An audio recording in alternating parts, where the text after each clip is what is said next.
खबर के साथ करेंगे। जम्मू कश्मीर से ये खबर आ रही है, पूर्व राज्यपाल सत्यपाल मलिक का निधन हो गया है।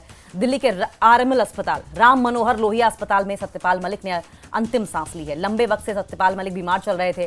सत्यपाल मलिक का जन्म 24 जुलाई 1946 में हुआ था। उत्तर प्रदेश के बागपत के रहने वाले थे। छात्र जीवन में ही राजनीति की तरफ मुड़ गए थे और उनके राजनीतिक करियर की बात तो करेंगे ही, लेकिन आप समझ लीजिए कि राम मनोहर लोहिया अस्पताल में लंबे समय से एडमिट थे। वो लंबे समय से किडनी की बीमारी से जूझ रहे थे और 79 साल के थे। 79 साल की उम्र में आज उन्होंने दोपहर करीब 1 बजे नई दिल्ली के राम मनोहर लोहिया अस्पताल में अंतिम सांस ली, जहां उनका इलाज चल रहा था। वे लंबे समय से किडनी की बीमारी से जूझ रहे थे और आपको ये भी बताएं कि हालत ज्यादा बिगड़ने पर उन्हें 11 मई को दिल्ली के राम मनोहर लोहिया अस्पताल में भर्ती कराया गया था। अब अगर उनकी राजनीतिक पारी की बात करेंगे, लेकिन उससे पहले, क्योंकि आज धारा 370 के खत्म हुए 6 साल पूरे हो गए हैं, एब्रोगेशन ऑफ आर्टिकल 370। और अब बताएं आपको कि सत्यपाल मलिक अगस्त 2018 से अक्टूबर 2019 तक पूर्ववर्ती जम्मू कश्मीर राज्य के अंतिम राज्यपाल रहे हैं। उनके कार्यकाल के दौरान ही 5 अगस्त 2019 को धारा अनुच्छेद 370 आर्टिकल 379 को एब्रोगेट किया गया था, निरस्त किया गया था और जम्मू कश्मीर का विशेष दर्जा खत्म करके उसे 2 केंद्र शासित प्रदेशों और जम्मू कश्मीर और लद्दाख में विभाजित किया गया था।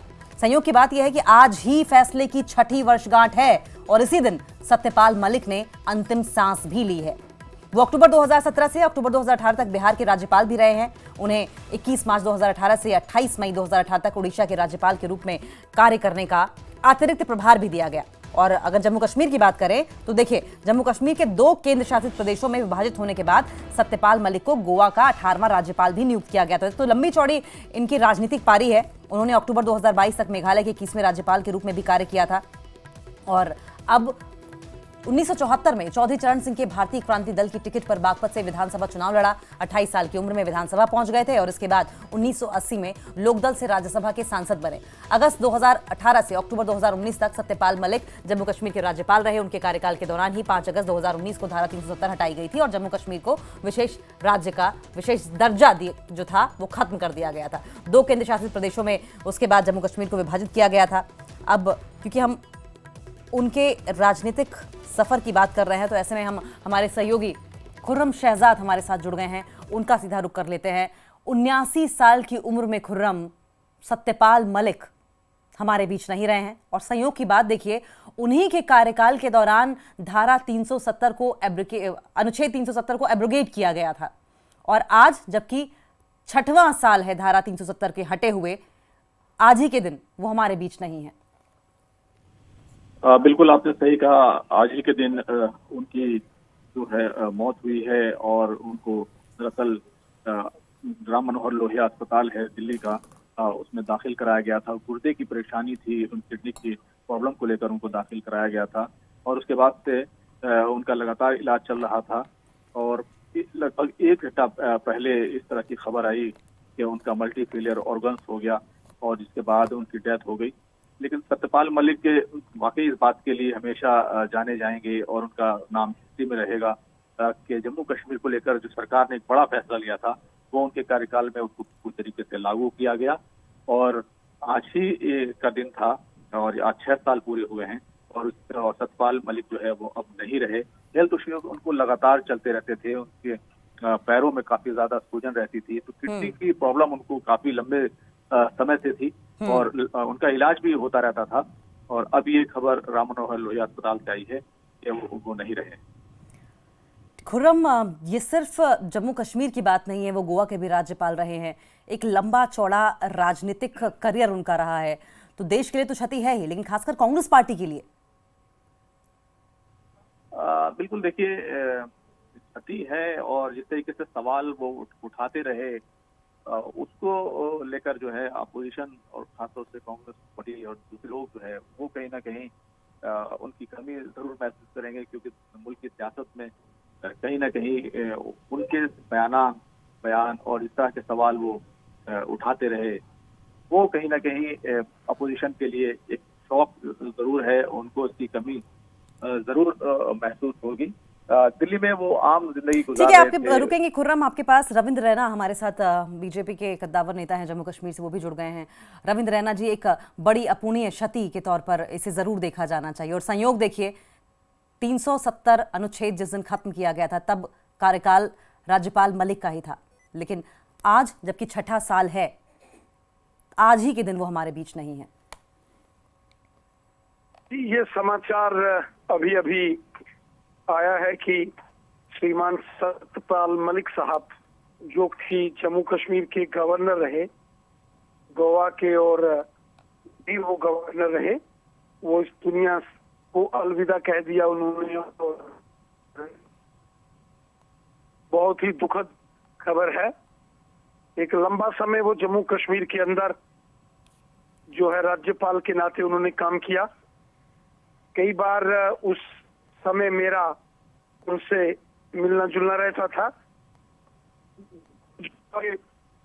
प्रदेश अध्यक्ष होने के नाते में कई बार सत्यपाल मलिक जी से महत्वपूर्ण विषयों की या कोई घटनाक्रम हो जाता था तो उसकी चर्चा के लिए या उसके समाधान के लिए हम उनसे मुलाकात करते थे। और वो बड़ी संजीदगी, बड़े पेशेंस के साथ हमारी बातों को सुनते थे, उस पर ध्यान देते थे। बड़े एक मजबूत तरीन शख्स थे, बड़े जानकार, राजनीतिक मामलों के जानकार शख्स थे। और आपने ठीक कहा, संयोग देखिए, आज 5 अगस्त है और 5 अगस्त 2019 को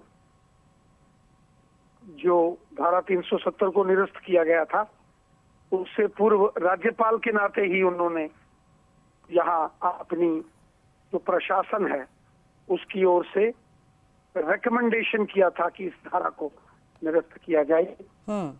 आज वो हमारे बीच में ये समाचार है और मैं अपनी ओर से और जम्मू कश्मीर की जनता की ओर से उन्हें भावभीनी श्रद्धांजलि अर्पित करता हूँ। रविंद्र जी, अगर हम जम्मू कश्मीर की बात करें और ओवरऑल पूरे देश की बात करें तो राजनीति में उन्हें किस तरीके से आप याद करना चाहेंगे? देखिए, बहुत ज्यादा तो उनसे मेरा परिचय पहले नहीं था।